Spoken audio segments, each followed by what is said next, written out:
விதமாய் ஆண்டவரே என் பிள்ளைகளை பார்த்து நாங்கள் சொல்லுகிறோம். உபாகமம் 1:11 இப்பொழுது இருக்கிறதை பார்க்கலும் என் பிள்ளைகள் ஆவிக்குரிய வாழ்க்கையிலும் பொருளாதாரத்திலும் சரீர ஆரோக்கியத்திலும் 1000 மடங்கு பிள்ளைகள் ஆண்டவரே தேவ சமூகத்தில் பெருமிக்க உதவி செய்கிறது. கர்த்தருக்கு பயப்படுகிற பயத்தோடு வாலிப நாட்களிலே ஆண்டவரே போதனுடைய ஊழியத்திலே தோல்வெடுத்து ஆர்வம் கூரை போன்று நின்று கர்த்தருடைய நாமத்தை மைப்பற்ற பிள்ளைகளாய் காணப்பட உதவி செய்கிறது. இந்த வருஷம் என் பிள்ளைகளுக்கு பாதைகளை நெய்யாய் பொழியப்படும்.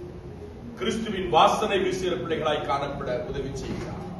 இரக்கமும் அன்பும் பிள்ளைகளோடு இயேசு நாமத்தில் ஜெபிக்கிறோம். ஆமென்.